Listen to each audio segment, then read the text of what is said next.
Hi everyone, this is Joseph from Forest Tech Reviews, aka your favorite Cajun tech reviewer, back with another video today. Today's video, yes, I'm doing a comparison between the Moto G7 and the Umidigi F1. I had a couple subscribers asking for this type of video, so we're definitely going to compare them in display, battery life, processors, cameras, and anything else I can think about in this video. That's enough of me talking.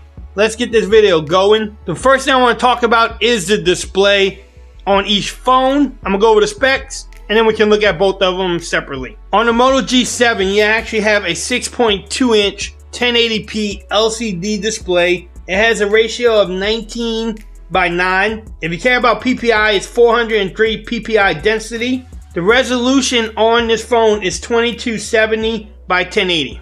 On the Umidigi F1, it has a 6.3 inch 1080p LCD display. It has a ratio of 19.5:9. The PPI density is 409 if you care about that. The resolution is 2340 by 1080. Now, let me go to one I don't have apps on. Look at both of these displays. They really look great to me. Both colors are popping on it. But if I had to pick a display, which one I like more, I would say it's the Umidigi F1. I just like the colors on the Umidigi F1 more than I like the colors on the Moto G7. Also, you can see they both had the teardrop notch. On the G7, the teardrop extends a little bit lower, more than it does on the Umidigi F1. Also, the chin, bam, is a little bit bigger on the Moto G7 because Motorola needs that brand in there. While on the Umidigi F1, not much of a chin. So I would give the display a slight lead to the Umidigi F1. But can you go wrong with either one? Look at them, I don't think so. The next thing I want to talk about is the processors on each one. On the Moto G7, you have a Snapdragon 632 processor. On the Umidigi F1, you have a MediaTek Helio P60 processor. My experiences with both of these phones, I don't show any type of lag, no hiccups, run smooth on each one. I've been getting questions about the Geekbench scores on here, so I'm gonna show you all that in just a moment. Alright, so I ran these scores a little bit earlier today. I'm gonna start off with Anti-Tutu. Now, these are the scores. I was a little shocked with the 95-260 on the Moto G7. The Umidigi 141-012. Strike that up for the F1. Now I'm gonna go to Geekbench. Now I'm gonna go to history. As you can see, also on Geekbench scores, the Umidigi F1 performed better, 1506 to 1255. Multi-score 5821 to 4734. Another question that I got on the F1 and the Moto G7 is how are the speed test scores? We will do that next. Okay, so both phones are on LTE T-Mobile. Let's check out the speed test scores right now. I'm actually just in my room. I might speed this up some just so it doesn't take so long. But I'm getting better download speeds on the Umidigi F1. That is weird. Alright, so as you can tell, I got 9 download and 33 upload on the Moto G7. 19 down and 21 upload on the F1. I'm gonna try that again. Again, the Umidigi F1 beat the Moto G7 19-9, but the G7 has the faster upload speed. Y'all take that, see what y'all want to do with it. The next thing I want to talk about on these phones and compare are the cameras. On the Moto G7, you have a 12 megapixel and a 5 megapixel camera in the rear. In the front, you actually have an 8 megapixel. On the Umidigi F1, you actually have a 16 and an 8 megapixel camera.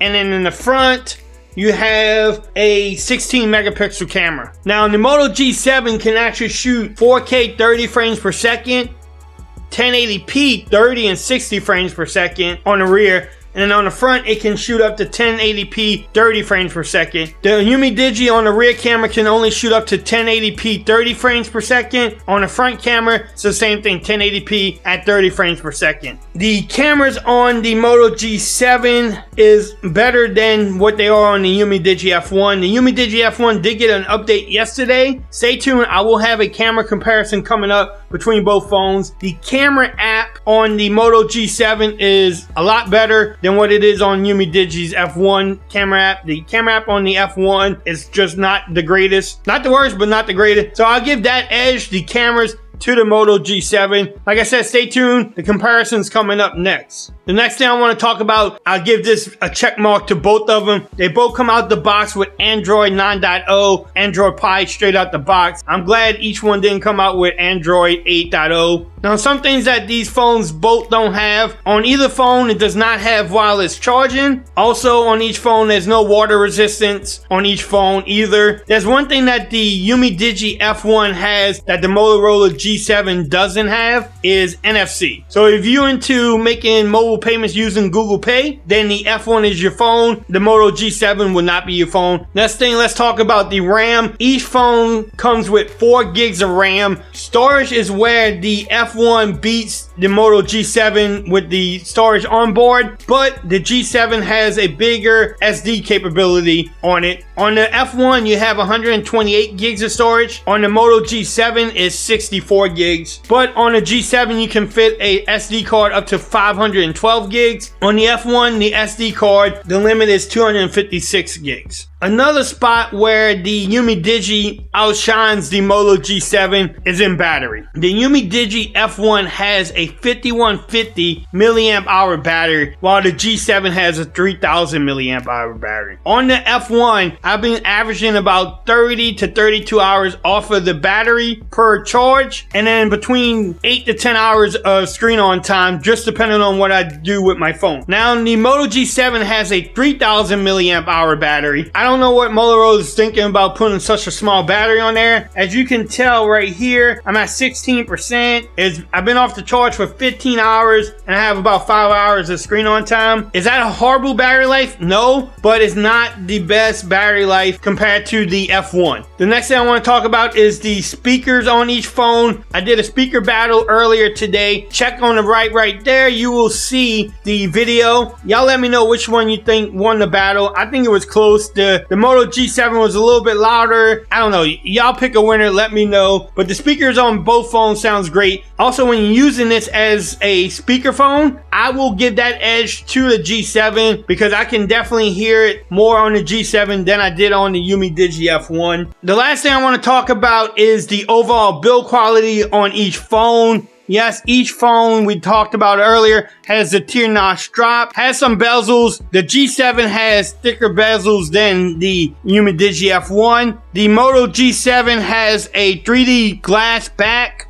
It's curved also. Bam. While the Umidigi F1, people are calling this plastic. They on their website and on the community tab said that this is metal. But it's unified. I mean, look, it's one piece. They both have fingerprint readers on the back with the camera hump. Look at that. The Moto G7 wins on the camera hump, by the way. The Moto G7 has a microphone on the back also. On the right-hand side of the phone, you can see they both have the volume rockers with the power button. You can also see that the Umidigi F1 is a little bit thicker than the Moto G7. At the top, you have a microphone, SIM card slot, and a microphone for the G7. On the left hand side, you can see the SIM card slot there for the F1, and then on the Moto G7 is just nothing there. At the bottom, bam, you can see they both have the speaker. Yes, don't readjust your screen. That is headphone jack on both phones with the USB Type-C. The F1 also has a microphone at the bottom. Bam, look at that in the front. Overall, I like each color. The glass feels better in the hands, but this one actually has more weight, probably because of the battery. You pick, which one do you like more? I will go with either one. The next thing I want to talk about to wrap up this video is the price. The Umidigi F1, I got it for $208 on Amazon. Right now it's sold out. Don't know when it's coming back. So you would have to get it from their website. Right now it's running between $199 to $219 online. The Moto G7, I got it from Motorola.com for $299. At Best Buy, it's $299. At the taping of this recording, you can get a deal from Google Fi because they will have this phone on their website for $249. $249. So $249 to $219, which phone is the best? That's the question you're going to ask me. It just depends on what you are looking for a phone for. If you worry about cameras, if you worry about updates, and also having the ability to shoot in 4K, don't mind the battery life being a little bit less than what it is in the F1, then I recommend getting the Moto G7. Do your homework, stay tuned to my channel, make the decision on what you're going to spend your money on, because that is what matters, is what you feel like you need to spend your money on. I hope this video helped you out in any way. If you learned anything today, make sure you drop a like on this video. If you haven't subscribed to my channel yet, please do so for more coverage on both phones. Like I said earlier, I'm going to do a camera comparison between both phones, so stay tuned for that. Make sure you follow me on Twitter at Ford's Reviews. Become part of the BAM Nation. Until next time, peace. I'm out of here. You have a great day now.